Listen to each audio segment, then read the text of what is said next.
Oke.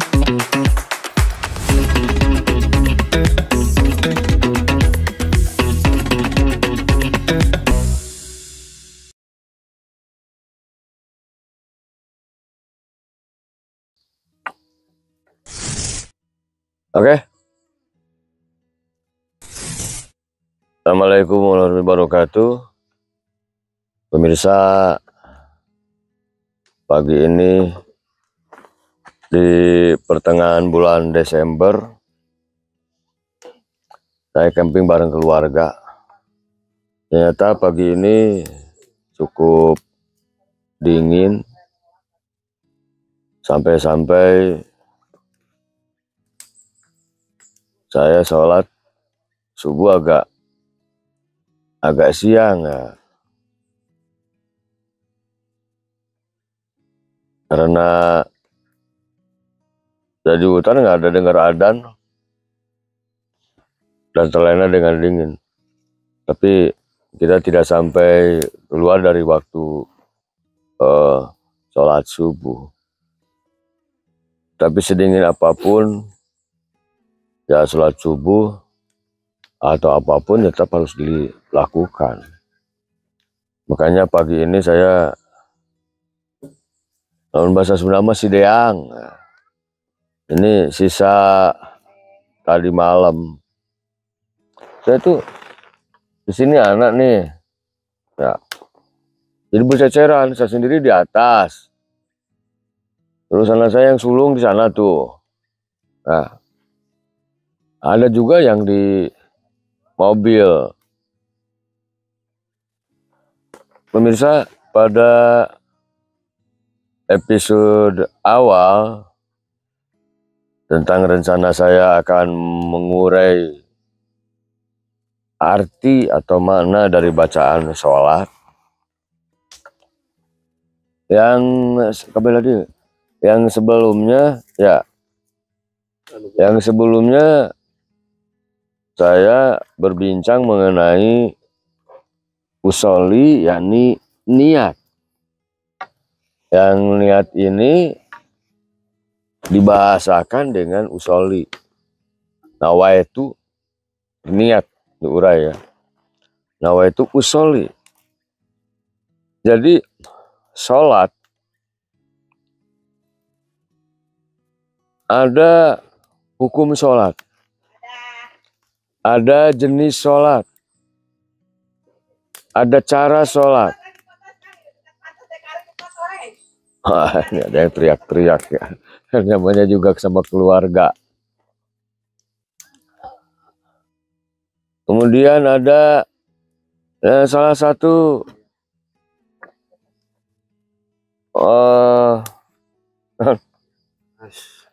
panasan ya, terlalu dekat.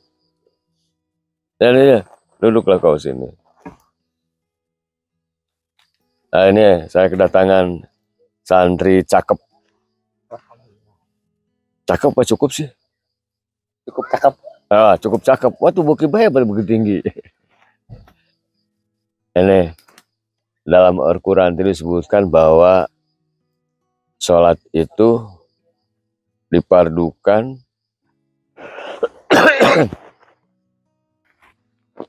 ada waktunya. Apa ayat Qurannya tuh?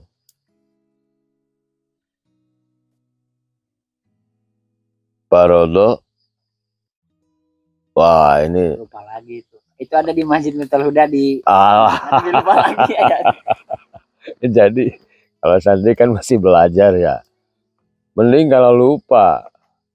Kalau tadinya nggak ingat, jadi seperti apa gitu. Nah ini nih, ini anak saya nih. Ini mana saya yang paling bontot. Didi. Iya. Kamu harus dia. Mas Pak. Begini.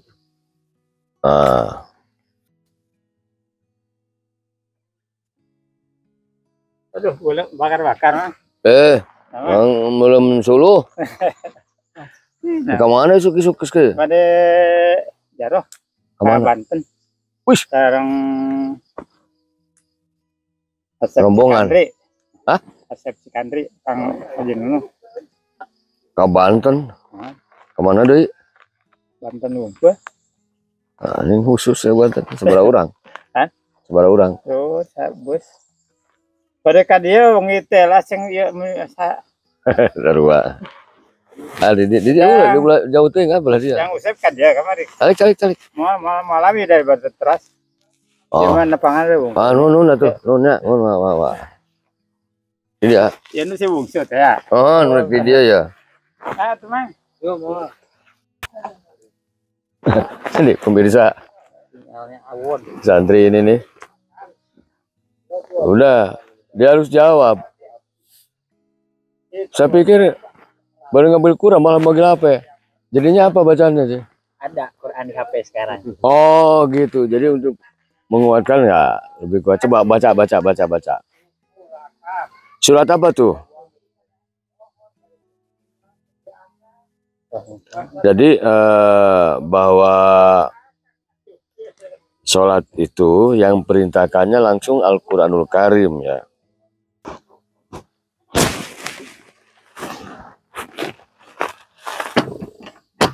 Nah jadi udah ketemu? Udah yang. Surat apa? Kalau suratnya itu Quran surah An-Nisa ayat 103. Kalau nggak salah itu di ujung ayat ya. Ya. Awalnya apa awalnya? Bismillahirrahmanirrahim. Fa idza qadaytumus sholata fadhkurullaha qiyaman wa qu'udan wa 'ala junubikum fa idat nang tumpa aqimus sholah innas sholata kanat 'alal mu'minina kitaban mawquta. Ini kalimatnya inna sholata kanat alal mu'minina. Terus kitaban mawquta. Kitaban itu berarti ditentukan. Mawquta yang di waktu-waktu. Artinya ada waktunya. Pemirsa, nah sebelum kita mengurai tentang pardunya, tentang makna bala-bala nih, tentang tafsir dari ayat ini, saya ingin kita harus tahu dulu dong, ada berapa macam sholat. Yang pertama, sholat itu ada yang fardu, ada yang sunat. Di ayat ini disebutkan mauquta, artinya ada waktu-waktunya. Ini adalah sholat yang wajib, karena kalimatnya kitaban, ditetapkan, diwajibkan. Lalu waktu sholat ini berapa macam? Karena mauquta. Nah, sholat fardu ini itu yang wajib itu ada 5. Pertama, subuh.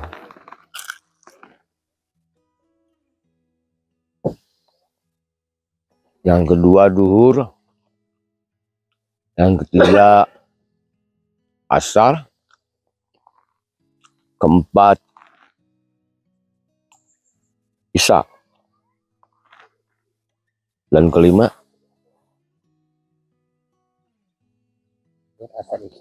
maghrib kelewat. oh, Maghribnya kelewat. diulang. Kalau di itu ya di Cikijing itu dulu pas kecil. Jadi ngapal waktu sholat itu sesuai kata Islam. Oh itu terus Islam. Isa, I-nya itu. Tapi untuk menghafal ya? Ya, dulu pas waktu kecil. Jadi I Isa. Isa. Ya, S-nya itu subuh. Oh, S-nya subuh. L-nya itu lohor. Lohor, duhur ya? Itu duhur. Terus A itu asar. Asar. M-nya itu maghrib. Oh, maghrib. Jadi tutup dengan maghrib. Ya. Jadi itu di istilah Sunda ya. Jadi kalau kita berniat, jadi jangan usul fardu lohri ya, ya. Karena ini bahasa Sunda kan zuhur gitu kan, kenapa jadi lohor? Dan juga yang meningkat itu kan damis. Lantar orang geus wudu, dia pasti panggulanan dikumbah gitu, supaya bersih. Ya nawan damis. Gitu. Zuhur, asar, maghrib bisa. Subuh. Damis. Sul, belalurna Sul lari dinya Sul. Terus mah. Nah, itu bicara tentang musoli kemarin lalu ya.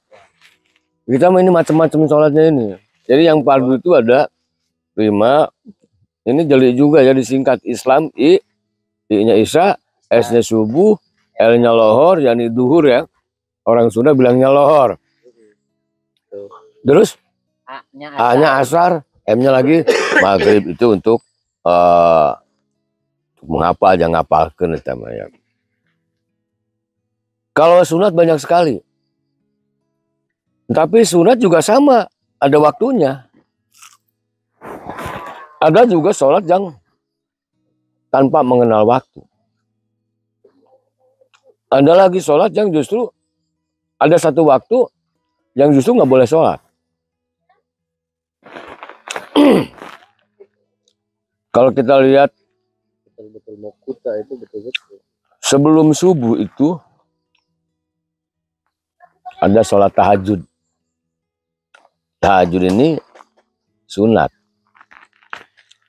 Kalau dilakukan dia dapat pahala. Kalau nggak dilakukan dia rugi. Ya, kalau dilakukan dia dapat pahala. Kalau dilakukan dia rugi. Kalau ente minta sama saya kasih. Kalau ente nggak minta, ya rugi dong. Kamu nggak dapat duit. Udah dikasih akses. Udah dikasih akses. Ente mau apa? Lalu kamu diem, rugilah orang-orang kebagian, ente nggak kebagian gitu kan. Itu pengertian sunat itu bukan kalau yang kerjakan nggak disiksa, bukan nggak disiksa, rugi. Ya, ya nggak. Terus berarti lihat rotasi waktunya.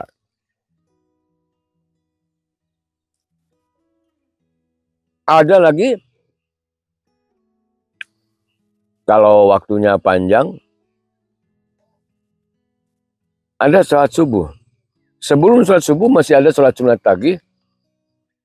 Sholat sunat qobla subuh. Itu batas minimnya 2 rakaat. Lalu setelah sholat subuh, nah setelah sholat subuh ini nggak boleh ada sholat lain. La sholata ba'da subhi. Kecuali kalau ada hal lain yang mengharuskan. Contoh tahiyatul masjid. Contoh lain ada jenazah. Ya. Oh ya. Tadi sudah lewat. Ada 5 waktu yang wajib. Ada satu lagi yang wajib. Sholat jenazah. Tapi sholat jenazah ini beda wajibnya itu. Yang disebutnya itu kan ada fardu ain ya. Ada fardu. Nah ini ngantuk mulu ini. Ada fardu ain, ada fardu kifayah. Kalau fardu ain, fardu yang apa namanya? Individu. Personal. Seperti yang tadi yang 5. Ada yang fardu kifayah. Kalau fardu kifayah itu asalkan satu kampung ada yang mengikuti sholat itu, seperti sholat jenazah, terlepaslah semua kewajiban umat Islam yang lain. Contoh misal, ada jenazah kampung kita. Lalu karena ada orang banyak yang sibuk dan sebagainya, tidak sempat sholat jenazah, dan sholat jenazah itu kan sebentar saja. kemudian hanya ada 3 orang saja atau hanya ada 5 orang saja yang nggak ikut, maka seluruh sekampung itu tidak berdosa asal ada. Nah, kalau pahala gimana? Ya pahala mau buat yang melaksanakan ibadah lah, yang melaksanakan sholat. Jadi sekali lagi, nah kita lanjut, kita kan nyebutin dulu ya, nyebutin satu persatu. Kemudian agak siangan dikit, sekitar jam 6 kali ya, sampai sebelum terbit matahari ya. Terbit. Bahasa Sunda mah lingsir. 1 bak, ukuran 1 bak bahasanya kalau dalam kita lulus. 1 meter. Ya. 1 bak. Dalam pandangan kita itu ya. Nah itu udah mulai sholat duha. Agak kesiangan bolehlah, masih bisa sholat duha juga kalau kesiangan, tapi sholat duha kesiangan gitu. Nah kemudian nanti sebelum duhur ada qobla lagi. Nah setelah duhur, kalau subuh kan nggak ada ba'da. Jadi jangan kalau habis sholat subuh jangan mentang-mentang getol. Terus gue beli getol lagi mumpung nggak ada kerjaan, sholat nambah-nambah gitu. Habis sholat subuh nggak boleh itu, malah haram hukumnya. Nah kalau sholat duhur ada qoblanya, ada ba'da, sama ya, itu juga minimal 2 rakaat. Kemudian asar juga ini sama dengan subuh, hanya ada qobla subuh sunatnya ya. Ba'da hanya ada qobla asar, ba'da asar juga nggak boleh. Jadi la sholata ba'dal asri, kecuali ada hal yang pemicunya seperti tadi jenazah ya, jenazah. Bahkan bagusnya sih jenazah juga dilakukan biar nggak was-was, ya lakukan sebelum sholat subuh gitu ya. Tapi kan ya orang nggak tahu juga kapan kematian itu. Nah kemudian di maghrib ada qobla, ada ba'da, bahkan ada juga sholat awabin ya, di ba'da sholat maghrib itu. Ada lagi Idul Fitri, itu sunat loh ya, sunat bukan wajib. Begitu pula dengan Idul Adha. Tetapi anehnya masyarakat lebih antusias Idul Fitri daripada sholat duhur. Apalagi subuh gitu kan. Nah ini subuhna acan miluan heula Idul Fitri we. Subuhna kaberangan miluan heula Idul Fitri we bisa lepot. Jadi wajib mah bisa kakodoan Idul Fitri mah momen khusus tahun kali. Jadi cek Sunda mah jati kasilih kujunti gitu. Terus sholat apa lagi? Dua witir ya. Oh witir. Oh nah di Isya, nah ini lebih, kalau di maghrib lebihnya ada awabin. Di sholat Isya itu sama ada qobla, ada ba'da, hanya ada penambahan witir. Witir itu ganjil. Jadi kalau ganjil berarti kalau satu mau bukan sholat ya. Satu itu paling. Jadi yang menjadikan witirnya justru satu.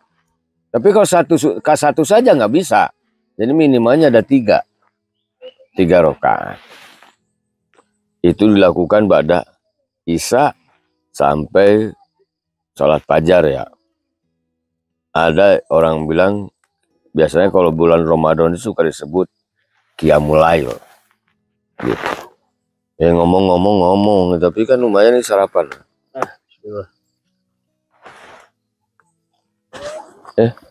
Ya dia mudah duluan malah. Kali. Bung Buna mana ya? Terus sholat ada lagi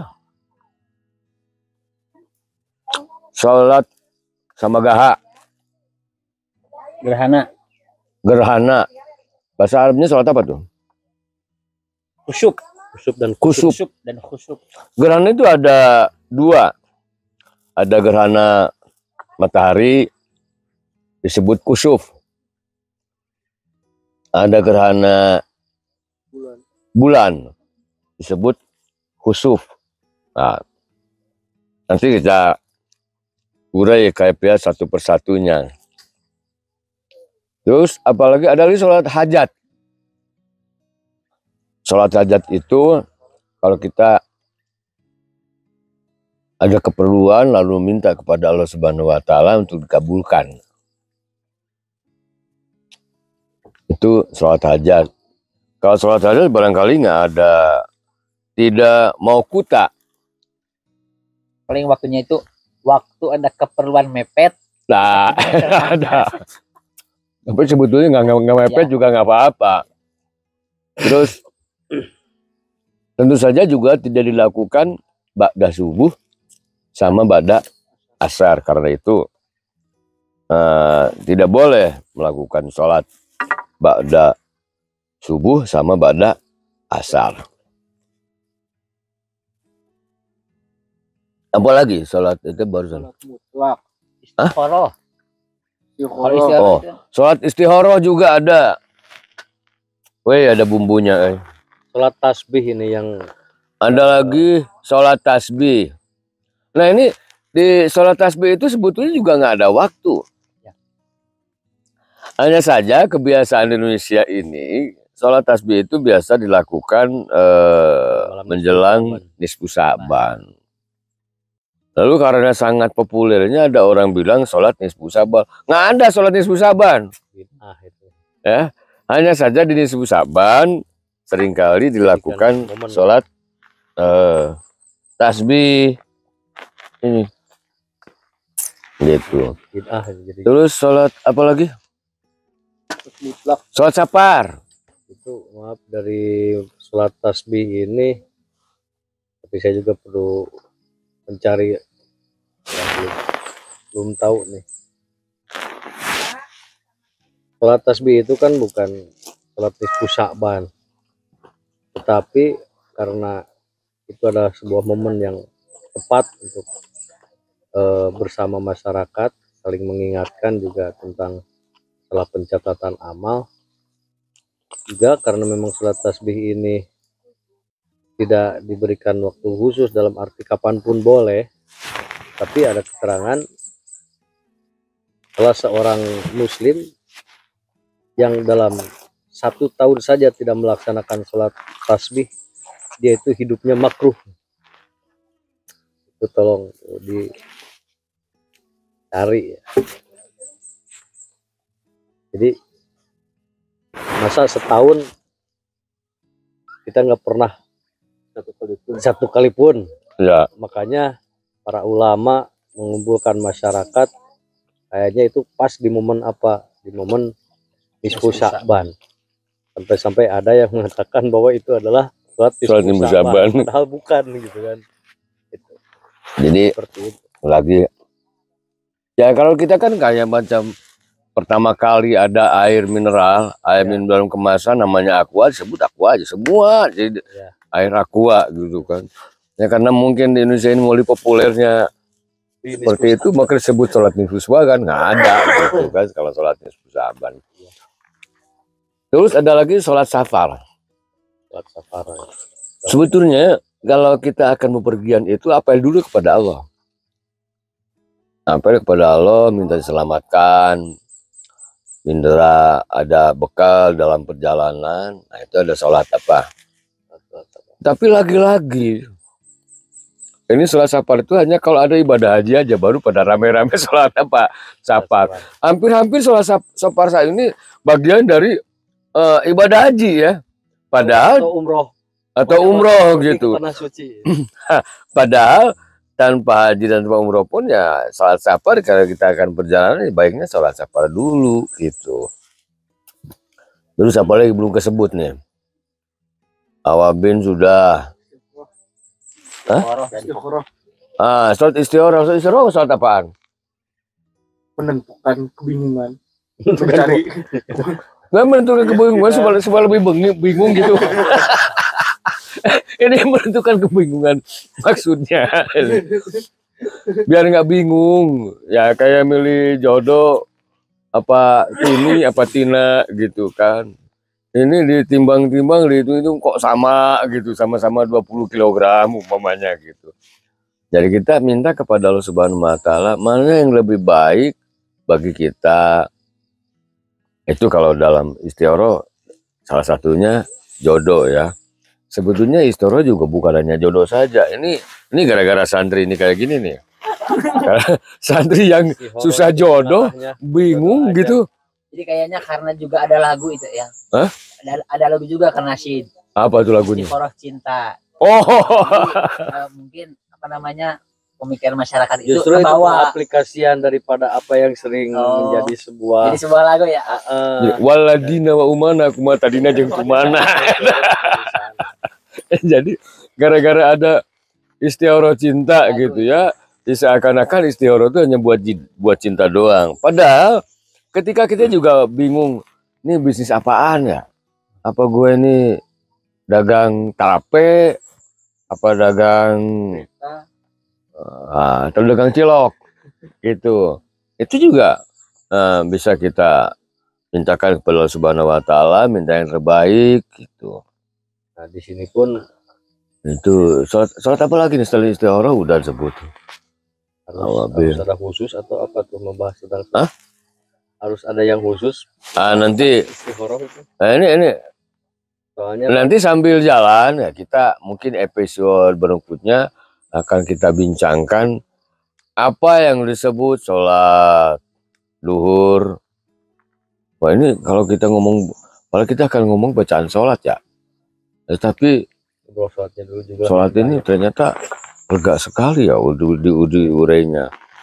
Dan di tiap-tiap sholat fardu itu sendiri juga ada kafiat-kafiatnya. Seperti duhur 4 rakaat, waktunya kapan, kan gitu. Apa-apa saja doa yang khusus. Ada juga para ulama yang mengkhususkan doa di waktu duhur gitu. Lalu kita urai, kita bincangkan juga padilah-padilahnya. Apakah seperti waktu sholat Idul Fitri atau Idul Adha, apakah itu harus berjamaah atau bisa munfarid ya. Lalu waktunya sejak kapan sampai kapan, tempatnya juga. Kalau kita lihat kan seringkali kalau Idul Fitri itu dilakukan di lapangan. Apakah itu sesuai sunnah Rasul seharusnya atau syarat di lapangan atau seperti apa gitu kan? Jadi ingat di lapangan ada lagi sholat istisqo. Oh iya, ada lagi sholat istisqo. Sholat istisqo itu minta hujan. Jadi biasa kalau sudah kemarau panjang, hujan nggak datang, kemudian udah susah makan, tumbuhan nggak ada, itu ada sholat minta hujan namanya sholat istisqo. Ini sampai-sampai sholat istisqo ini ada sejarahnya ya. Itu ada ya di Madinah, di dekat Masjid Nabawi ada yang disebut Masjid Gomama. Itu ketika pertama kali apa bukan ya? Ketika pertama kali Kangjeng Rasulullah SAW meminta hujan dengan apa? Sholat istisqo. Tiba-tiba saja ada gomama. Gomama itu awan yang berarak dan tentu saja menurunkan air hujan. Nah ini mesti nanti kita didaftar ya. Daftarnya di sini nih. Ini daftar di sini nih. Blak gitu ya. Kita akan susun satu persatu ada berapa macam gitu. Kalau ini yang sholat mutlak. Ya sholat mutlak ya sholat sunat doang. Toh aja saya sholat fardu udah habis, sholat ini ada waktu gimana sholat? Ya udahlah, akunnya sholat sunat karena Allah itu aja. Nah itu saking cintanya kepada Allah, saking berharapnya kita kepada Allah. Jadi nggak ada keperluan, bukan istikharah, waktunya juga bukan. Kepengen aja sholat. Jadi semacam silaturahmi menghadap ada sebuah kerinduan kepada siapa? pada Allah Subhanahu Wa Taala dengan melakukan sholat gitu. Momen-momen seperti itu. Lalu banyak sekali ya sholat ini. Banyak ya. Jangankan melaksanakannya. Ya namanya aja banyak yang belum tahu itu. Sholat istikharah, sholat. Kalau Sidatul Khauf itu lebih ke ini ya. Ada lagi kalau Sidatul, ada lagi sebut Sidatul Khauf. Kalau Sidatul itu lebih suasana perang. Jadi ketika akan pertempuran, Takutan yang sangat. Jadi sholat ini sehebat apapun yang namanya dia pertempuran bitotama yang full dengan senjata, itu nggak boleh lepas yang namanya sholat. Ini ada caranya sholatnya juga. Nah, semuanya sholat. Sidatul Khauf. Sidatul Khauf. Sidatul Khauf. Ya. Artinya itu menghadapi ketakutan. Siaga. Siaga. Oh, ya, siaga. Jadi siaga tetap untuk menghalau musuh gitu. Lalu sholat juga tetap harus dilakukan. Jadi teringat melihat kepada beberapa aturan yang ada di sholat Sidatul Khauf itu, jadi teringat ke tarian saman. Tari saman yang itu gilirannya. Giliran. Jadi mungkin itu tari saman juga ada sebuah apa ya, gambaran dari Sidatul Khauf mungkin itu Mengadopsi ya. Iya. Di dalam Dari sholat Sidatul Khauf jadi teringat ke tarian ini, tari saman. Oh iya. Gitu kan. Jadi berjamaahnya itu Aceh. Gitu. Berjamaahnya berbeda. Karena kita harus satu siaga, satu ini. Dan saya itu nanti mohon penjelasan dari beberapa pembahasan ke depan tentang beberapa tata cara ataupun sholat yang berbeda-beda ini. Ada sebuah pertanyaan yang masih apa ya, sebuah keterangan ketika memegang apa tangan, ada yang di tengah, ada yang harus di sini, itu ada yang ke atas. Nah, ke sini aja ini, apakah ada keterangannya gitu? Itu juga kan melambangkan kesiagaan. Biasanya kalau senjata pedang itu kan di samping, itu supaya lebih cepat. Makanya ketika melihat ke sana, apakah mungkin ini ada kekhususan ataupun melirik daripada sholat Sidatul Khauf itu? Jadi ketika sholatnya yang di sini, mungkin ini, tapi nggak tahu ya, apakah memang dari kesiagaan itu? Ini mah kita uras satu-satu nanti. Iya. Gitu. Kita hanya nyebutin doang kan. Jadi PR aja gitu. Buat pembahasan. Iya. Nanti. Jadi kalau kita hitung yang kita ingat aja dulu ya. Coba kamu hitung-hitung. Kalau fardu berarti kan ada 5. Enggak, yang sunatnya. Yang sunat. Dari mulai tahajud, duha, qobliyah. Itu Qobla. Rawatib aja lah udah. Rawatib deh. Banyak tuh. Istilahnya rawatib ya. Tahajud, lanjut duha, terus lanjut awabin. Qobla bada dulu. Nggak disebut rawatib aja di. Oh, rawatib ya. Rawatib itu qobla sama bada. Ya, terus. Tahajud, duha, awabin, witir, rawatib. Berapa tuh? Udah 5. Nah, terus? Tambah hajat, istikharah. Apa itu yang suka dinisip sebenarnya? Tasbih. Ke bawah ke sana. Tasbih. Awas, tasbih jangan jadi sholat nisfu saban. Tasbih. Terus sholat apa lagi tadi? Sapar, istisqa, itu udah 10. Sidatul Khauf. Itu lebih ke praktek mungkin ya. Sidatul Khauf. Tapi kan ada ya lebih ke praktek ya, karena sholatnya duhur, asar. Tetap ya. Jadi ada kaifiatnya. Teknis. Sholat jenazah belum disebut. Itu fardu mungkin. Fardu. Oh iya, fardu. Jadi fardu itu ada 6 jadinya. Tapi fardunya beda gitu, ada lain sama fardu kifayah. Jadi selain apa namanya, jenis-jenis nama-namanya, caranya pun beda-beda. Seperti Yang fardu aja subuh ada yang pakai kunut, ada yang nggak pakai kunut. Nah, itu faktor khilafiyah. Sidatul Hawaf juga ada kaifiah, caranya bagaimana melakukan. Di satu sisi, satu sop dia harus tetap sholat, satu sop lainnya harus berjaga siaga penuh. Kemudian Idul Fitri juga ada kaifiatnya kan. Ya, jenazah nggak ada sujud, nggak ada ruku. Ini suka bingung juga ya. Apa sop pinter atau gimana, atau ada kaul lain? Sholat jenazah pakai ruku sama sujud. Dan ini ada yang lucu lagi. Tidak ada ketentuan kita ketika sholat jenazah itu jenazah harus di depan. Ya. Di mana aja, asal di sekitar kita. Bahkan kalau di haram, imamnya di depan, itu ada mayatnya disimpan tempat khusus. Gitu. Tidak selalu di depan imam. Tidak selalu di depan. Tidak selama di depan imam. Saya terkadang kalau di depan imam sepertinya kita sholat kemana? Menghadap ke mayit, ke jenazah. Mungkin alasan mungkin ya kalau kita memperkuat hadirkan aja. Ya, maksudnya kenapa nggak ada sujud dan ruku juga? Karena mungkin untuk menepis bahwa tidak sujud ke situ gitu. Cuman takbir 4 kali kan kalau itu. Terus kalau pernah baca juga kalau pas sholat mayit itu jenazah, imamnya itu posisi imam kalau misal kan beda kalau mayit perempuan si imam itu di antara perut pusar. Ya, perutnya berarti tengah-tengah ya. Tengah-tengah apa? Pasaran kalau bahasa itu. Kalau itu katil. Bahasanya itu katil.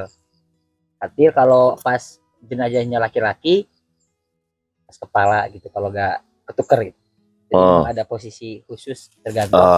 Tapi kita belum bongkar itu ya. Itu dari kitab apa bener. Jadi jangan jadi catatan dulu ini ya. Itu pernah baca, tapi baca juga Pak, baca orang nulis Latin atau dari kitab gitu kan. Cross check. Kan nanti akan dibahas satu persatu tiap sholat ini. Kayaknya ini nggak ada ujung-ujungnya kalau bicara ngomong sholat ini gitu kan. Apalagi yang kan tadi bahasanya itu kita mau kuta ya. Jadi jawabannya memang berarti kan harus ada waktu. Kan redaksi awalnya juga inna sholata, sesungguhnya sholat itu karena redaksi tauhid itu 2 kali. Udah pakai inna ya tauhid, yang udah pakai kana lagi. Wah, ini sableng juga. Jadi menunjukkan memang kata dia ada syatul khawf. Jadi saking pentingnya sholat itu tidak boleh ditinggalkan. Saking harusnya. Ya. Pakai kutiba lagi. Kalau lihat ayat kalimat sebelumnya juga bahasanya kan tadi saya pas baca idza qadaitum sholata fadkurullaha qiyaman wa qu'udan. Qiyaman wa qu'udan. Jadi redaksinya itu ketika berdiri, mau duduk, bahkan mau berbaring pun tetap mengingat kepada Allah kan. Redaksinya berarti walaupun kita cuma mampunya berdiri kan gambarannya dalam kondisi apapun gitu kan. Kita mampunya berdiri emang bisa sambil terbang. Kalau duduk kita mampunya duduk ya duduk gitu kan. Jadi sholat itu udah bener itu kan sambil berarti berdiri. Menunjukkan. Enggak maksudnya. Kalau bisa mampu berdiri. Kasih contohnya ke berdiri atau ke apa gitu. Jadi intinya saking pentingnya betul. Saking harus diprioritaskannya sholat, nggak ada alasan apapun lu mesti sholat kan gitu kan. Khusus yang 5 ya. Nggak kalau mampu berdiri, nggak mampu berdiri pun kemudian duduk, bahkan tergelentang sekalipun. Ya. Dan kalau keluar dari waktunya itu tetap wajib dilakukan. Jadi kan ada yang beranggapan bahwa ketika kita lepas melewati waktu sholat yang kita enggak lakukan, enggak laksanakan, ada yang sudah aja itu merupakan sebuah dosa aja, tidak ada kewajiban untuk dilakukan. Atau qadha itu. Orang luar mungkin beberapa ada yang tanya, kalau kagok misalkan tanggung. Iya. Misalnya lagi kerja gitu, lagi apa, terus diakhirkan. masalah mau kuta ya. Itu kan kembali ke keabdolan. Dan juga terkadang kita Enggak, itu ini susah, pertanyaan apa? Kalau diakhirkan maksudnya apa? Boleh enggak gitu? Ya hukumnya. karena kan umpamanya duhur itu kan waktunya dari awal sampai sebelum asar umpamanya. Ini tanggung nih kerjaan gitu kan. Ya, Jadi boleh memang enggak gitu kan? sebaiknya memang dilakukan ya, karena memang sholat itu adalah sebuah prioritas gitu kan. Apapun yang lebih baik itu, karena di hadis pun disampaikan bahwa yang terbaik itu adalah sholat awal waktu ya. Jadi Gitu kan. nah, sebetulnya juga masalah waktu ini ada nilai. Nilai tuh. Ada kita dapat keunggulan. Ada yang makruh. Kalau diakhir-akhirkan makruh. Ada lagi kalau disiksa karena nggak sholat sih enggak. Tapi dia berdosa karena mengakhirkannya, Melalaikan. melalaikannya. Tapi mungkin kalau dengan Isya bagaimana, Eyang? Nah, Isya juga, kalau Isya malah ada, kalau dipakai untuk hal kebaikan, ada justru disunatkan mengakhirkan sholat Isya. Tapi kalau macam kamu gampang tidur, gimana mengakhirkannya? Jadi mengakhirkannya nggak boleh pakai tidur dulu. Nah, kalau tidur dulu itu kelakuannya Yahudi itu. Ya. Jadi ada nilai, terutama dalam asar. Tapi tetap nilai yang utama adalah awal waktu. Dan sholat itu sebetulnya itu hanya 5 menit saja kalau sudah terbiasa. Kalau sudah tapis. Nah, Bahasa itu Bisa lebih cepat. Situasional ya, situasional. kalau kecepatan itu ya, artinya gini, yang 5 menit ini bisa dikategorikan kepada sholat yang sah. Gitu. sesuai lah tumaninahnya ada gitu. Maninahnya juga Itu yang ada menit yang sempurna. 2 rakaat. Ada guyon, ah. Islam dari lahir kok sholat masih lama. itu goyang goblok itu. Jadi Islam dari lahir Sholatnya kok masih lama. mestinya lama-lama gitu. Mestinya bukan begitu. Iya. Islam dari dulu kok sholat lama-lama. Artinya di lama-lama, bukan lama-lama sholatnya, lama-lama melaksanakan sholatnya di akhir gitu. Itu nggak boleh. Jadi oke. Kayaknya untuk bincang-bincang pagi ini, ini kita sudah mau pulang ya. Pemirsa, pembicaraan pagi ini cukup sampai sini dulu. Nantikan episode berikutnya bagaimana kaifiat cara melaksanakan masing-masing dari sholat ini, baik yang fardu maupun yang sunat ya. Terima kasih. Assalamualaikum warahmatullahi wabarakatuh.